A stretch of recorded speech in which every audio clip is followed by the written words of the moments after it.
আসসালামু আলাইকুম। আমি নাইম দক্ষিণ কোরিয়া থেকে। তো সবাইকে স্বাগত আমার ইউটিউব চ্যানেল নাইম ইলিতে। গত ৩-৪ দিন ধরে যেই বেসেন্সটা খুব বেশি পাচ্ছি সেটা হচ্ছে যে ভাই ইউটিউবিং আসলে কিভাবে করে বা ইউটিউব সম্পর্কে জানার আগ্রহ। তো আমি ইউটিউবে খুবই নতুন, লাস্ট ৬ মাস হলো যে আমি ইউটিউব জগতে পা রেখেছি। তো এই বিষয় সম্পর্কে আসলে একটু কথা, অনেকে আছেন প্রশ্ন করেন যে ইউটিউবিং কিভাবে করতে হয়, এটার আইডি কিভাবে ক্রিয়েট করতে হয়। তো এই ধরনের প্রশ্ন যাদের আছে তারা অবশ্যই আমার চ্যানেলে স্বাগতম, এই ভিডিওটা আপনাদের জন্য। এখন ইউটিউবিং বর্তমানে খুব একটা জনপ্রিয় একটা ফেসবুকের পাশাপাশি একটা জনপ্রিয় সোশ্যাল মিডিয়া। এখন আমরা যারা মিডিয়া ইউজ করি, সোশ্যাল মিডিয়া আপনি ইউজ করেন, আপনি ফেসবুক ইউজ করেন, বেসিক্যালি ওইখান থেকে লাইক কমেন্ট শেয়ার ছাড়া আর কয়েকটা বড় বড় পেজের যারা মালিক আছে, যারা ব্যবসা করেন, যারা অ্যাড পান, তাদের জন্য আলাদা। তো ইউটিউবিংটাও আসলে সেম, যে আপনি ইউটিউবিং কেন করবেন। আর আপনার যদি টার্গেট থাকে যে আপনি শুধু একটা ভিডিও বানালেন আর ইউটিউবে দিলেন, সেটা হলো আলাদা। আর আপনার যদি টার্গেট থাকে যে না, আমি ইউটিউব থেকে পয়সা ইনকাম করব, আমার চ্যানেলটা একটা ব্যবসায়িক চ্যানেল হবে, তো তাহলে এখানে আপনাকে আসলে কিছু প্রযুক্তিগত বিষয় এবং কি কিছু কন্টেন্টগত বিষয় জানতে হবে। নাম্বার ওয়ান, যে আমি যদি একটু উদাহরণ দিই, বাংলাদেশে বেশ কয়েকটা টেলিভিশন চ্যানেল আছে। এখন প্রতিটা চ্যানেলের কিন্তু আলাদা কিছু স্বতন্ত্র বৈশিষ্ট্য আছে, যেমন চ্যানেল 24 এটা শুধু খবরের জন্য। এরকম বা নানান ধরনের টেলিভিশন, ইসলামিক টেলিভিশন, ওটাতে ইসলামিক বিষয়গুলো প্রচার করা হয়। তো আপনারা জানেন যে মিডিয়াও আসলে নানানভাবে তাদের ক্রাইটেরিয়াগুলো নিচ্ছে, যেমন দর্শকদের মধ্যে নানান শ্রেণীভেদ আছে। যারা হুজুর টাইপের মানুষ বা যারা ইসলামিক মাইন্ডেড মানুষ, তারা বেসিক্যালি আপনার ইসলামিক টিভি চ্যানেল বা এরকম জিনিসগুলো দেখে। আর যারা একটু বিনোদন আনন্দ পছন্দ করেন, তারা অন্য ধরনের টেলিভিশন চ্যানেলগুলো দেখেন।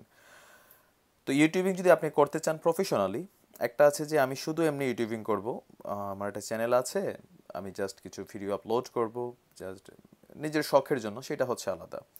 তো শখের জন্য যারা করবেন, ইউটিউব আইডি আসলে বানানো কিভাবে কি করতে হয় আমি আমার পরবর্তী ভিডিওটাতে আপলোড করব। এই ভিডিওটা বেসিক্যালি জাস্ট যারা ইউটিউবিং করতে চান তাদের জন্য কিছু কথা। তো ইউটিউবিং করতে গেলে আপনি যদি প্রফেশনালি করতে চান, আপনি যদি চান যে আপনার চ্যানেল ব্যবসায়িক চ্যানেল হবে, আপনি ইউটিউব থেকে পয়সা ইনকাম করবেন, বর্তমানে ইউটিউব থেকে আপনার আশেপাশে হয়তো অনেক মানুষ আছে আপনি নামও জানেন না, হাজার হাজার টাকা, লক্ষ লক্ষ টাকা ইনকাম করে ইউটিউব থেকে। এটা খুবই এখন জনপ্রিয় একটা ইনকাম সোর্স। যদি আপনি একটু কথা বলতে জানেন বা আপনি একজন ভালো এডিটর হন, আপনি যদি ভালো মানে যে কোনো আপনার যে ক্রিয়েটিভিটিটা আছে, আপনি যেটা ভালো পারেন, সেটা দিয়ে আপনি আসলে পয়সা ইনকাম করার খুবই সুযোগটা হচ্ছে ইউটিউব। তো ইউটিউবে আসার আগে আপনাকে যেটা খেয়াল রাখতে হবে যে আপনি কেন ইউটিউবিং করবেন, আপনি কেন ব্লগিং করবেন। এখন আপনার যদি টার্গেট থাকে যে ইউটিউব থেকে আমি পয়সা কামাবো, তাহলে আগে আপনাকে একটা কনসেপ্ট আনতে হবে যে আমি এই কনসেপ্টের উপর কাজ করবো। আপনারা যদি ইউটিউবে দেখেন যে যেগুলো আপনার বড় বড় যেই চ্যানেলগুলো আছে, কিছু আছে আপনার কি বলে মিডিয়াগত চ্যানেল, যেমন টেলিভিশনগত চ্যানেল, সংবাদ চ্যানেল, তাদেরও ইউটিউবের কিন্তু আলাদা সাইট আছে, এগুলো ভেরিফাইড করা, আর এগুলো অনেক বড় বড় পেজ চ্যানেল। আবার অনেকে আছেন যারা মুভি করেন, আপনি দেখবেন যে গোল্ডেন মাইন বা বলিউডের বিভিন্ন চ্যানেলগুলোর তাদের আলাদা আলাদা ইউটিউব চ্যানেল আছে, তারা তাদের ছবিগুলো ইউটিউবে দেয়, আমরা যখন দেখি সেখান থেকে তারা পয়সা নিয়ে যাচ্ছে। তো আপনি চ্যানেল করার আগে আপনার খেয়াল রাখতে হবে যে আপনি কোন কনসেপ্টের উপর আসবেন। এবার যদি আমি আমাদের বাংলাদেশের যারা ব্লগার আছেন, ইউটিউবার আছেন, তাদের কনসেপ্টগুলো আসলে একটু মিশ্র ধরনের কনসেপ্ট। অনেকে আছেন যে কনসেপ্ট নিয়ে কাজ করেন, যারা কনসেপ্ট নিয়ে কাজ করেন তাদের মধ্যে ইসলামিক অনেকগুলো চ্যানেল আছে, খবর দেখায় বা তাদের চ্যানেলে শুধু আপডেট হয়। তো আমার যে চ্যানেলটা বেসিক্যালি সেটা আসলে এক ধরনের সামাজিক সেন্সেশনাল ইস্যু প্লাস হচ্ছে তথ্যভিত্তিক, যেমন এই ভিডিওটা যেটা করতেছি এটা আপনাদের জন্য এরকম তথ্যভিত্তিক একটা কনসেপ্ট কাজ করে তারপর আমি কিন্তু ইউটিউবিংয়ে আসছি। আর এই ইউটিউবিংয়ের জন্য প্রথম প্ল্যাটফর্ম হচ্ছে আপনার ফেসবুক। আপনি ফেসবুক হচ্ছে এটার জন্য এটা সবচেয়ে বড় প্ল্যাটফর্ম। আপনি যদি ইউটিউবিং করতে চান, ইউটিউবে লক্ষ লক্ষ মানুষের চ্যানেল আছে, কোটি কোটি চ্যানেল আছে।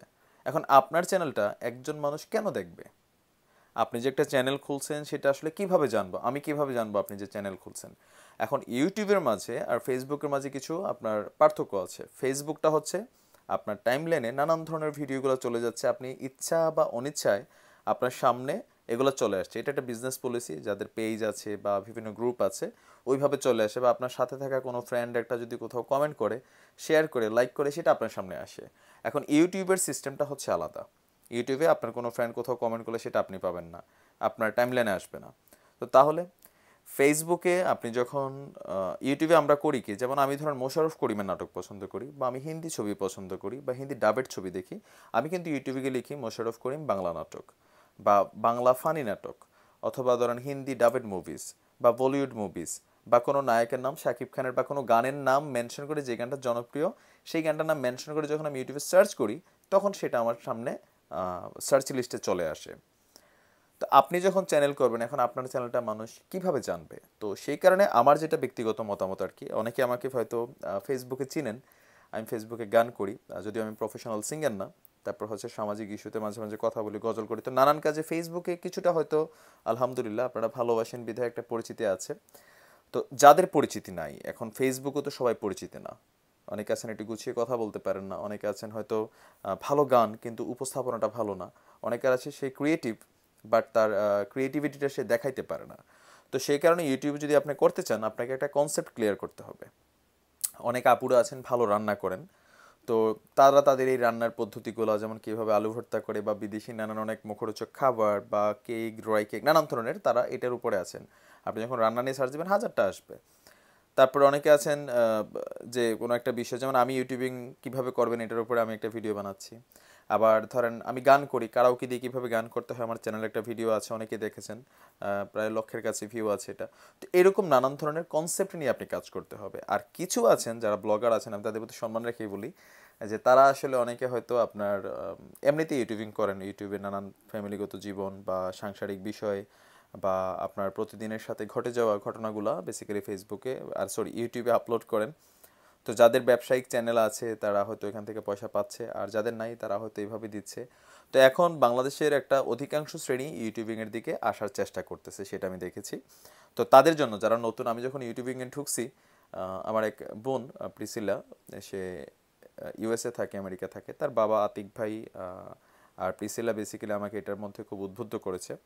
আর সেকেন্ড হচ্ছে আমাদের একটা পেজ আছে স্টার সিলেক্টের আতিক ভাই, সো অনেকেই যারা আমার আশেপাশে ছিল সবাই আমাকে উদ্বুদ্ধ করেছে। তো আমি যখন এটাতে আসছি তখন এটা একটা টোটাল নতুন জগৎ ছিল, এখানে টেকনিক্যালি বোঝার বিষয় আছে, ইউটিউবে কপিরাইট ক্লেম আছে, নানান বিষয় আছে, বা আমি কোন কনসেপ্টে কাজ করবো। আমি প্রথম প্রথম গানের ভিডিও আপলোড করতাম, অনেকে আমার গরিবের আসিফ বলেন যারা আমার গান শোনেন। তো এরকম মিশ্র প্রতিক্রিয়া থেকে আমি আসলে লাস্টে ভাবলাম যে আমি একটা নির্দিষ্ট কনসেপ্টে কাজ করব, যে মানুষ আমাকে এই কারণে দেখবে বা আমার চ্যানেলটা এই কারণে খুঁজবে। আর এটা অবশ্যই ফেসবুক রিলেটেড। ফেসবুকে মানুষ আমাকে যে পরিচয়টা আমার ক্রিয়েট করেছে সেই পরিচয়ে আমি যখন ভিডিও আপলোড করি ইউটিউবে, সেখান থেকে আমার একটা ভিউর জায়গা হয়। এখন আপনি যখন ইউটিউবিং করবেন আপনার খেয়াল রাখতে হবে, আপনি একটা কনসেপ্ট আনতে হবে। হয়তো আপনি হাতের কোনো কাজ পারেন, বা কাঁথা সেলাইতে পারেন, বা ভালো নকশা করতে পারেন, যেগুলো অন্যরা আসলে জানতে চায় যে আপা কীভাবে ডাল রান্না করলো, আপা কীভাবে এই কাজটা করলো, এই হাতের কাজের ফুলটা কীভাবে করলো। অথবা ধরেন আপনি হয়তো রূপচর্চার নানান বিষয় আপনি সামনে আনতে পারেন। অনেকে আছেন যে ব্যবসার সাথে জড়িত, আপনি কিভাবে খোপা বাঁধে অথবা কিভাবে হিজাব বাঁধে, নানান ধরনের বিষয় আছে যেটার উপরে আপনি একটা স্পেশাল কনসেপ্টে আসতে হবে যদি আপনি প্রফেশনালি ইউটিউবার হতে চান। আর অনেকের আছে লাক বাই চান্স বা টেকনিক্যালি সাবস্ক্রাইব করায় বা ভিউ করায়, সেটা হচ্ছে আলাদা। তো আপনি যদি প্রফেশনালি আগাইতে চান আপনার সময় লাগবে। সো আপনি যদি ইউটিউবিং করতে চান, প্রথম কাজ হচ্ছে আপনাকে একটা স্পেশাল কনসেপ্ট ক্রিয়েট করতে হবে যে এই কনসেপ্টের উপর আমি চ্যানেল করব। এখন ইউটিউবের চ্যানেল কিভাবে খুলতে হয় সেটা আসলে দেখানোর বিষয়। আমি আমার পার্ট 2 ভিডিওতে, এটা পার্ট 1, পার্ট 2তে আমি চ্যানেল কিভাবে খুলতে হয় সেটা দেখাবো। পার্ট 3তে যেটা দেখাবো সেটা হচ্ছে আপনার চ্যানেল, বিজনেস চ্যানেল করার জন্য আপনার আসলে কী কী লাগবে। আর পার্ট 4-এ থাকবে যে আপনার চ্যানেল যদি অ্যাকসেপ্ট হয় তারপরে আসলে আপনি কিভাবে কি করবেন, এগুলো সেটিংসের অনেক বিষয় আছে। গত 2টা সপ্তাহ আমার দিনরাত সময় কাটতেছে এগুলোর পিছনে, আমি খাটছি। বেসিক্যালি আমাদের ইউটিউবে বাংলাদেশি যারা বড় বড় ইউটিউবার আছেন তারা অনেক কোনো তথ্য দেন না, আমি জানি না কেন। তো যেই কারণে আমার মনে হচ্ছে যে একটা ভিডিও করার দরকার, যে এই বিষয়টার উপরে যারা ইউটিউবিং করবে তাদের জন্য এটা পজিটিভ ফিডব্যাক রাখবে। তো আপনি ইচ্ছে করলে ইউটিউবে আসতে পারেন, এই জগতে আপনাকে স্বাগতম। এখানে বিশাল অপরচুনিটির সুযোগ আছে যদি আপনার ক্রিয়েটিভিটি থাকে। এখান থেকে ভালো হিউজ ইনকাম আছে। আপনি জানেন যে একটা ইউটিউবিং করে আপনি প্রতিদিন যদি সপ্তাহে যদি 5টা ভিডিও আপলোড করেন আর ভিডিও যদি ভালো চলে, আপনি ঘরে বসে মাসে 20 থেকে 30 হাজার টাকা ইনকাম করতে পারেন, একদম লিমিটেড একটা ইনকাম। আর যদি আপনার চ্যানেল বড় হয়, আপনার যদি সাবস্ক্রাইবার লক্ষের উপরে থাকে, আপনার ভিডিও যদি মিলিয়ন ভিউ হয়, তখন বেসিক্যালি আপনি হয়তো, বাংলাদেশে অনেক ইউটিউবার আছে যারা প্রতি মাসে 5-6 লাখ টাকা কামাই করে, 50 থেকে 1 লক্ষ টাকা কামাই করে, ইউটিউবারের সংখ্যাও অনেক আছে, ঠিক আছে। তো ইউটিউবিং করার পিছনে একটা জিনিস খেয়াল রাখতে হবে, আপনার উদ্দেশ্য যাতে এমন না হয় যে মানুষের সামনে কোনো ফালতু কর্ম করা বা ধরেন ফাত্রামি করা, অনেকে আছে ফাত্রামি করেন, পয়সা আসে, পয়সা আসাটা আসলে জরুরি না। আমার মাঝে মাঝে মনে হয় যে পয়সার সাথে সাথে আপনার পার্সোনালিটি, কারণ ইউটিউবে আপনাকে নানান মানুষ দেখবে, এটা আপনার একটা সামাজিক প্রতিক্রিয়া বা আপনি বলেন সামাজিক একটা পরিচয়, পজিটিভ নেগেটিভ একটা ফিডব্যাক কিন্তু আপনি ক্রিয়েট করেন ইউটিউবিংয়ের মাধ্যমে, ফেসবুকের মাধ্যমে। তো ভদ্র মানুষও আছে, অভদ্র মানুষও আছে। তো আমরা বাঙালি জাতি, তো কোথাও না কোথাও আমরা বিনোদন পাইলেই হয়েছে, কনসেপ্ট থাকুক না থাকুক। তো তারপরেও আমি আমার চ্যানেল থেকে এগুলো আপডেট দিতে থাকবো। আজকের মতন আমি বিদায় নিব, যাবার আগে আবারও বলছি, আপনি যদি ইউটিউবিং করতে চান, আপনাকে এই ভিডিওটা দেখা উচিত। ফার্স্ট হচ্ছে আপনার কনসেপ্ট ক্লিয়ার করা দরকার, যে আপনি কোন বিষয়ে কাজ করবেন সেটা সিদ্ধান্ত নিয়ে সেটার সাথে রিলেটেড আপনি যাই পারেন, আপনি হয়তো ভালো গাইতে পারেন, সেটাও ইউটিউবে আপলোড করেন। আপনি ভালো ড্রয়িং করতে পারেন, সেটাও আপলোড করেন, কীভাবে ড্রয়িং করে, কীভাবে করতে হয়, কীভাবে আঁকতে হয়, নানান বিষয়, খাবারের বিষয়, রান্নার বিষয়, বা বাচ্চাদেরকে কীভাবে বড় করতে হয়, বাচ্চাদের খাবারের বিষয়, টেক কেয়ারিংয়ের বিষয়, নানান বিষয় আপনি যেটা ভালো পারেন, আপনার ওইরকম একটা কনসেপ্ট নিয়ে আপনি ইউটিউবে আসেন। আর ইউটিউবিং করার জন্য আপনার যেটা প্রয়োজন, এক নাম্বার হচ্ছে আপনার একটা জিমেইল আইডি লাগবে। অনেকে জানেন না যে আসলে ইউটিউব চ্যানেল কীভাবে খুলতে হয়। যদি আপনার একটা জিমেইল আইডি থাকে, তাহলে আপনার নামে একটা কিন্তু ইউটিউব চ্যানেল আছে, আপনি হয়তো জানেন না। তো দ্বিতীয় ভিডিওতে আমি সেগুলো ক্লিয়ার করব যে ইউটিউবিং চ্যানেলটা বেসিক্যালি আসলে কীভাবে ক্রিয়েট করতে হয়। তো আপনার যদি জিমেইল আইডি থাকে, তাহলে আপনি ইউটিউব চ্যানেল করার জন্য প্রস্তুত আছেন। এখন শুধু জানার বিষয় কীভাবে কী করতে হবে, পার্ট 2-তে অবশ্যই দেখবেন। আর যাবার আগে অবশ্যই বলে যাচ্ছি যে এই বিষয়টা যারা কন্টিনিউ দেখতে চান, 4টা পার্ট করব আমি। তো অবশ্যই চ্যানেলটা সাবস্ক্রাইব করবেন, আর পাশে থাকা সাবস্ক্রাইবের পাশে একটা বেল আইকন আছে, দেখবেন একটা ঘন্টার মতন ছোট্ট কালো রঙের, সেটাতে অবশ্যই ক্লিক করবেন, তাহলে আমার পরবর্তী ভিডিওগুলোর আপডেট আপনি পাবেন। তো ভালো থাকবেন ভিউয়ার্স, সুস্থ থাকবেন। আজ এই পর্যন্তই, পরবর্তী ভিডিওর জন্য অপেক্ষা করুন। আসসালামু আলাইকুম।